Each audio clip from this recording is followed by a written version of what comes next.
Hi, my name is Jekia. I'm the owner of Texture Touch Inc. here in Deptford, New Jersey.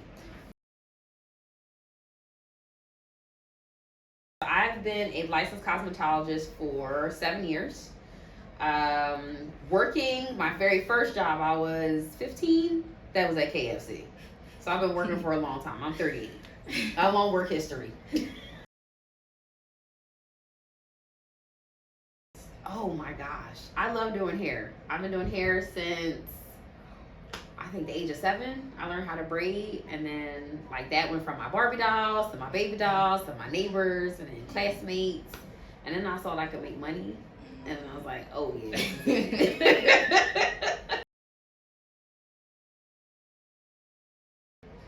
Okay, I'm just gonna give you the one off the top. So I had a client who said she was traveling to me by plane. So I'm like, oh my God, I'm excited. Like, yeah, girl, come in here. Child, she got in here. I see she was walking the parking lot. No car, but I didn't think of the red flags. I didn't see anything. I was like, okay, well, maybe she got dropped off. I don't know. Came and got her hair done, waited until I finished, and then did not pay me my full amount. And then had the nerve to text me, tell me that I didn't do that good of a job. Yeah. So that would be the worst experience as a licensed cosmetologist I have ever had. Is somebody coming in here lying and manipulating their way to an appointment, making me think that they have all this money. I mean, she had the stroller. The dog was in like a $600 stroller. I'm like, yeah, girlfriend, sis is doing it. Sis did not have no money. She did not have enough money to pay me. And I just let her go. I really did. And I just was like, I will never service anybody like that again. That taught me a lot to like trust myself and my gut, because I didn't feel right once I saw her walking down the hallway. I was like, something not right here. Oh my God, I love music and I love to dance. Like, I love Afrobeat, any type of deep house music. I light some candles, some incense, have myself something good to eat, play my music and chill, or just dance in my living room. Mm-hmm. Would you ever take that seriously if you had to? Or Well, you just do it for fun? I used to dance professionally. So I'm a trained, was a trained dancer. I did ballet for about 14 years.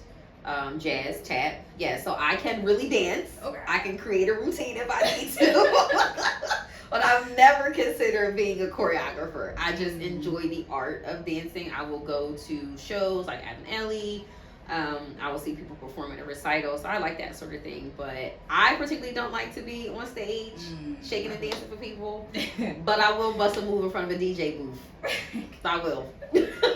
Alone.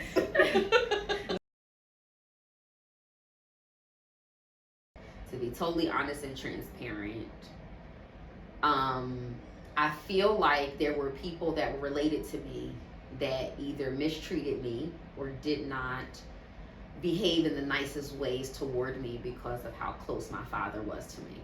So you can think of, you're growing up and you're hearing whispers about, oh, she's a daddy's girl, and it was very negative. And so I think that was the biggest struggle for me, was having that experience that with those people, and then him passing and they still acting special. So they still talk even after, like... Yeah. Yeah, they still say smart things, or sometimes I think people are even happy that he's no longer here. And so I don't really talk to those people anymore. Does that affect you? Absolutely, every day. Yeah, you don't see it because I don't come in here and talk about it. But, the people that I have in my life that know me, my very close friends, they have all been a part of helping me get through some of those struggles with the people in my people would call them family. I now call them relatives that have been not as nice to me because of the relationship that I had with such a wonderful man. Helping people become free. I didn't realize, I thought I just wanted to do hair. I didn't realize that hair was tied so much into people come to me and tell me that they have a problem. And then I solve it, or I figure out ways to help them solve the problem. A lot of times people say, oh, you're my therapist. But as you saw earlier today, like it is just much more inherent here. Like I get down to the nitty gritty if people let me, and I help them figure out a way so that they can walk with a different level of confidence, and so they can face the world and kind of cloud out some of those negative thoughts and negative people that really try to destroy them. I know that feels nice, having people be able to like open up to you. It feels really, it's honoring. It really, really is, because a lot of people sit and they observe and they don't say anything for the longest time, and then it's like, blah, blah, blah, blah. And then people don't realize when you tell me somebody mistreating you, that pisses me off. Right. And so I guess it's not my job to, but I become really passionate. And it's like, oh, well, let me figure out how to get them away from this person, or let me figure out a way to help them through this problem. So that is what really excites me about this career. Ooh, 10 years. I'll be 48 in 10 years. I want to be retired. I'm retired from doing hair for sure.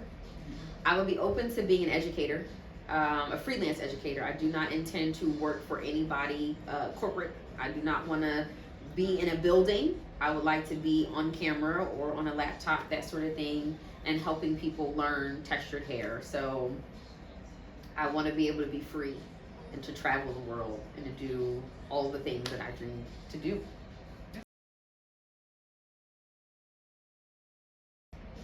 A lot of it is my clientele.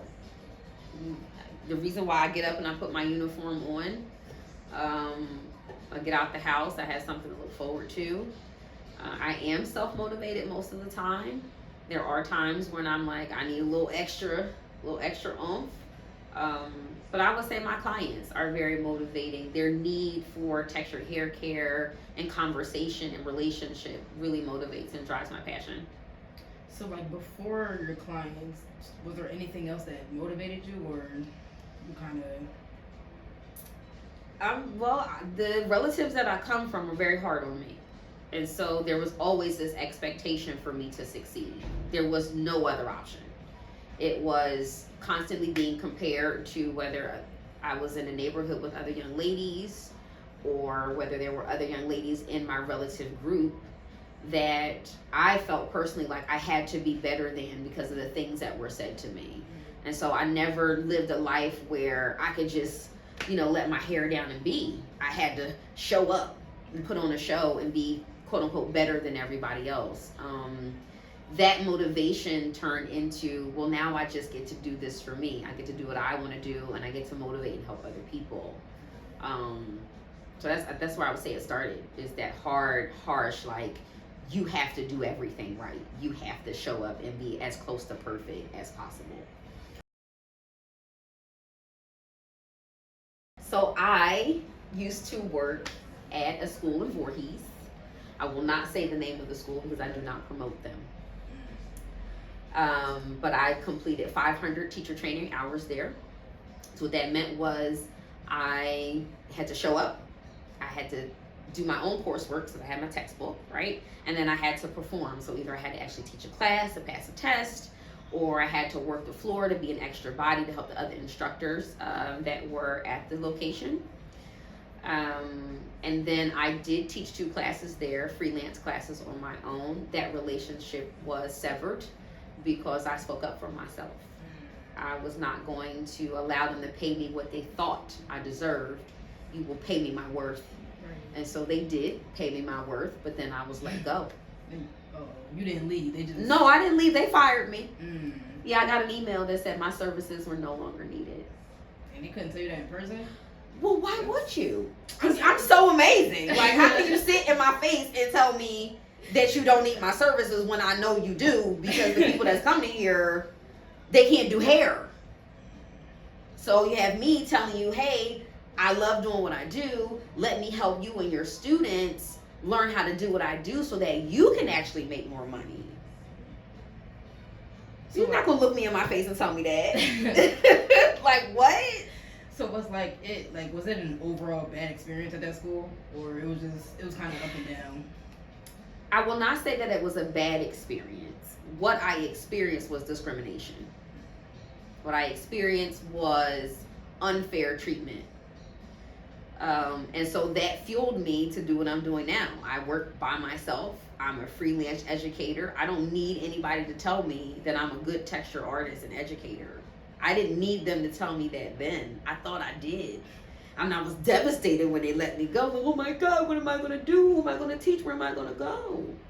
Teach right here in my space. I love education. It's so exciting. I like learning new things. I love to travel. I like to see how other people and other cultures do stuff. So ideally, like when I went to Africa, I got to see like how they do things. I got my hair braided there. It was amazing. I had 7 people at one time working on my butt length braids. Education is exciting to me because the more you know, you add value to yourself. And so when you're adding value to yourself, no one can tell you how valuable you are. So I read, I write, I listen to stuff, I blog now. Like, I like information. I like sharing information because it empowers people, especially people who wear their hair natural. So if I can teach you how to take care of your natural hair, then you feel better about showing up into the world. Choose yourself. Always choose yourself. Always. That's it.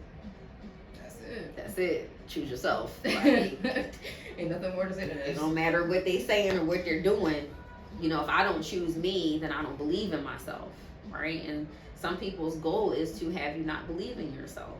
They might not even know that that's what they're doing to you. But if you buy into the things that they're doing and saying, then you'll never get to where you want to be. So when people come in here, I tell them, choose yourself. Do what you want to do. As long as you operate in integrity. Now, I ain't telling anybody to do no criminal stuff. You got to do the right thing. But choose yourself. Always choose yourself. You're the most important person in your life. You are.